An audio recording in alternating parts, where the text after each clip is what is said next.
It all started at SIHH in 2014, after the successful release of the Altiplano 900p, then the world's thinnest watch, when one of the marketing team joked with the technical team that they should make a thinner one for next year. The comment, in passing, did its intended job of winding up the people who'd worked so hard on making the 900p, but it also did something else, sowing a seed of thought in their minds. What if they could make a watch even thinner? Watchfinder, the pre-owned watch specialist. Now available in France, Germany, Switzerland, USA and Hong Kong. So we can keep on making great watch videos. I'd really appreciate it if you subscribed to the channel. If you already are, it really does help. Thank you. You can imagine how that silly little comment got under the skin of the people whose job it had been for the past few years to engineer the successor to the 1957 caliber 9p. It was only a joke after all, some stupid commentary that reflected on the attention the 900p had garnered at the show, but nevertheless, once that seed was planted, it had nothing left to do but grow. And so sketches started appearing, quiet conversations shared, mutterings about new ideas and potential challenges filling the breaks between work. And from nothing came something, a challenge. To make a watch as thin as the movement that got all this started, that caliber 9p from 1957. Let me repeat that. An entire watch as thin as one of the thinnest calibers ever made. We're talking 2mm, top to bottom, case, crystal, movement, dial, hands, everything. The 900p was a good start, but as the team would soon come to find, going from 3.65mm to 2mm was going to be much, much harder than they ever anticipated. Once the concept was signed off, the team was assembled. This secret skunkworks project was built around a core of 10 or so individuals, but with problem after problem arising from the very start to the very end, multiple specialists had to be enrolled throughout the development. This was proper prototyping, a new approach to watchmaking that would have to solve problems no one had ever encountered before. The overall structure was to be fashioned in the same way as the 900p, utilising a monoblock case whose caseback could also serve as the movement baseplate.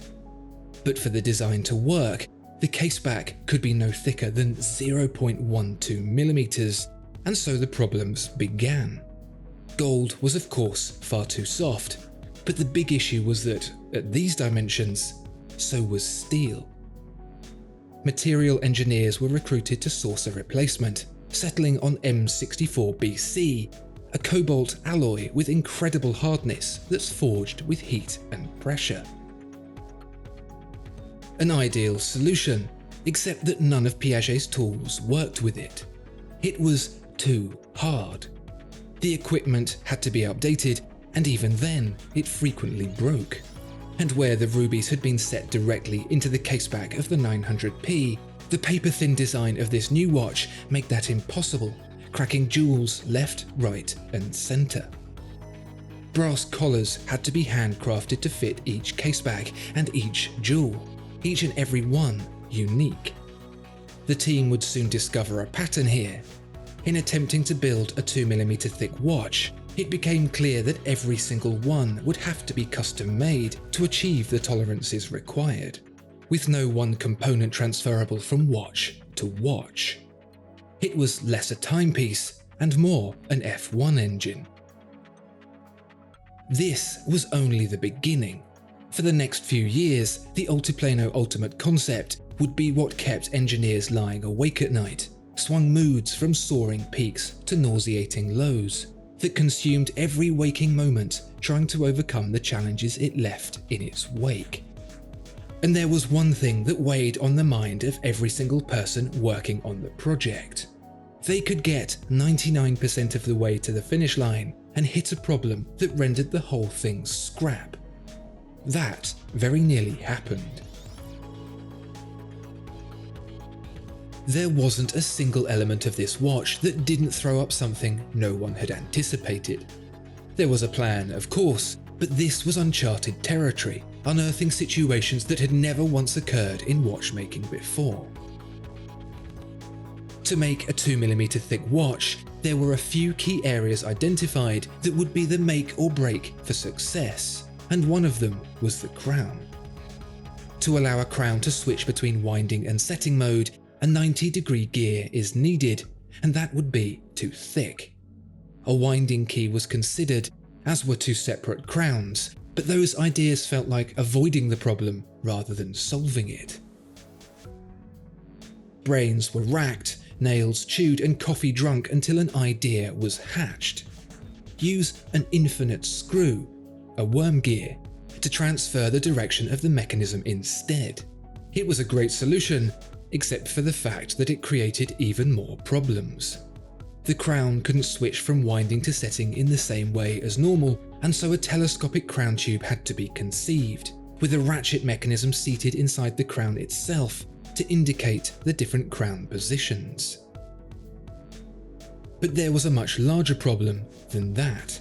In stress testing the watch, the infinite screw was wearing down too quickly, and I mean way too quickly. After just 2 weeks of daily winding, it was knackered. They tried resizing it, they tried various coatings, they tried thinking of other solutions, to no avail. There was only one thing left to try, and that was to develop a custom tool that allowed a watchmaker to hand polish it to a mirror finish, a process that took over 5 hours for the one screw. Thankfully, it worked. Unfortunately, that watchmaker has to do it again for every single watch. Then there was the balance wheel. Getting it thin enough wasn't too difficult, at least relatively speaking. But what happened when it was seated below the crystal was a complete shock to everyone. As it beat back and forth, it began to speed up, losing its timing. The watchmakers discovered that it had become magnetized, but had no idea why. On its own, it ran fine, but in the watch, the same problem kept happening. After a lot more coffee, nail biting, and late nights, a thought was occurred upon. The balance, being barely a hair's width from the glass, might be generating a static field that was causing the hairspring to bind. The theory was absolutely right. It's just no one had ever seen anything like it before. An anti-static coating was applied to the underside of the crystal, and the problem of weeks was solved. But the crystal itself was to prove to be the final stress that nearly destroyed the entire project.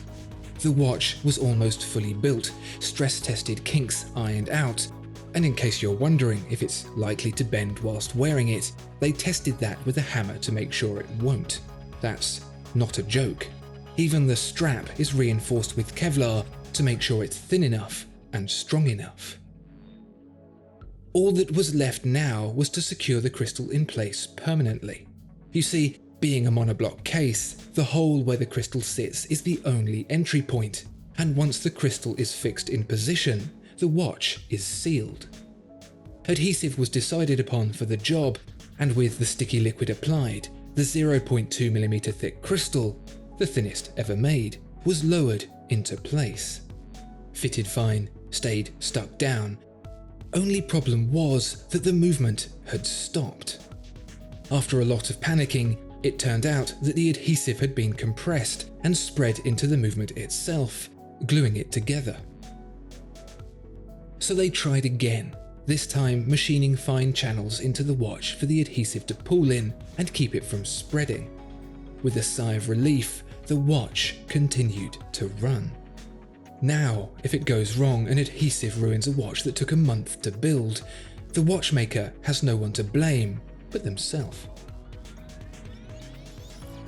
The end result is a watch 2mm thick, 22 grams including the strap, and an experience that has no equal. This is the very cutting edge of watchmaking, so far removed from what you or I are used to, that it completely scrambles your brain trying to comprehend it.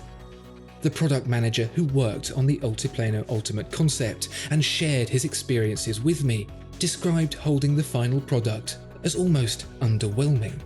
The months and months of stress to solve problem after problem, resulting in a watch that you can barely even feel. And I completely understand. This is an alien thing, an object that I recognize in part, yet have no frame of reference for in others, that takes watchmaking not to a new level, but an entirely new dimension. And you know what?